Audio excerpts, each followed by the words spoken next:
ایک آدمی بہت زیادہ عبادت کیا کرتا تھا، بہت عبادت گزار تھا۔ ایک دن وہ نماز کے لیے کھڑا ہوا، جب وہ اس آیت پر پہنچا ایاک نعبد و ایاک نستعین، تو اس کے دل میں خیال آیا کہ تو ہی سچا عبادت گزار ہے، تو ہی خالص طور پر عبادت کرنے والا ہے۔ تو غیب سے آواز آئی کہ تو جھوٹا ہے، تو اللہ کے لیے عبادت نہیں کر رہا، تو مخلوق کے لیے عبادت کر رہا ہے۔ جب اس کو آواز آئی تو اس نے فوراً توبہ کی، اللہ سے معافی مانگی، پھر وہ نماز کے لیے کھڑا ہو گیا۔ پھر جب وہ پہنچا اس آیت پر ایاک نعبد و ایاک نستعین، پھر اس کے دل میں خیال آیا کہ تو ہی سچا عبادت گزار ہے۔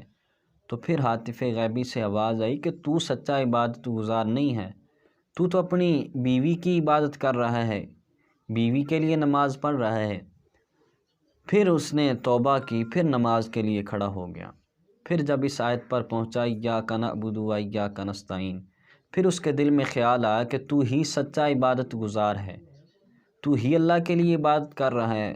پھر ہاتف غیبی سے آواز آئی، ارے تو اپنے مال کے لیے، اپنی دولت کے لیے عبادت کر رہا ہے، تو سچا عابد نہیں ہے۔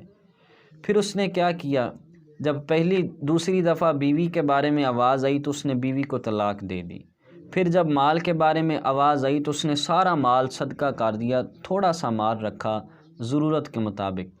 اب پھر عبادت میں مصروف ہو گیا، اب دل میں کوئی خیال نہیں ہے، خالص اللہ کے لیے عبادت کر رہا ہے۔ جب ایاک نعبد و ایاک نستعین اس آیت پر پہنچا تو اس کے دل میں خیال آیا کہ تو ہی سچا عبادت گزار ہے۔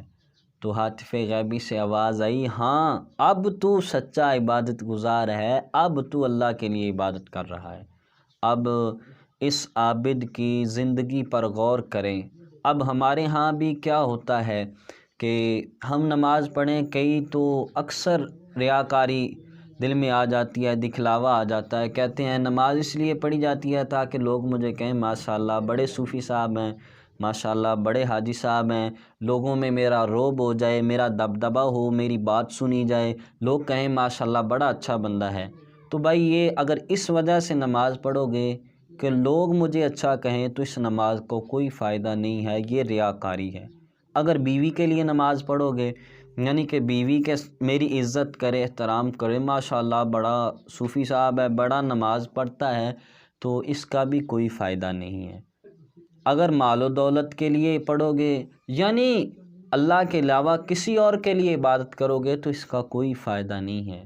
اسی عبادت کا فائدہ ہے کہ دنیا چاہے جو کہتی ہے کہتی رہے، تم نے اپنے رب کو راضی کرنا ہے، اور نیت یہ ہونی چاہیے کہ میں خالص اللہ کے لیے، اللہ کی رضا کے لیے عبادت کر رہا ہوں، کوئی دکھلاوا، کوئی دنیا داری اس میں نہیں ہونی چاہیے۔ تو ایسی عبادت اللہ کی بارگاہ میں مقبول ہے، یہ اصل عبادت ہے، نہ یہ کہ دکھلاوے کے لیے کہ لوگ نیک کہیں، لوگوں کی نظروں میں اچھا ہو جاؤں، اس وجہ سے عبادت کی جائے تو اس عبادت کا کوئی فائدہ نہیں ہے۔ عبادت ضرور کریں، عبادت ضرور کریں، لیکن یہ یاد رکھیں اگر دل میں خیال آئے ریاکاری کا تو فوراً توبہ کیجئے کہ مالک معاف کر، میں عبادت کر رہا ہوں تو تیری رضا کے لیے عبادت کر رہا ہوں۔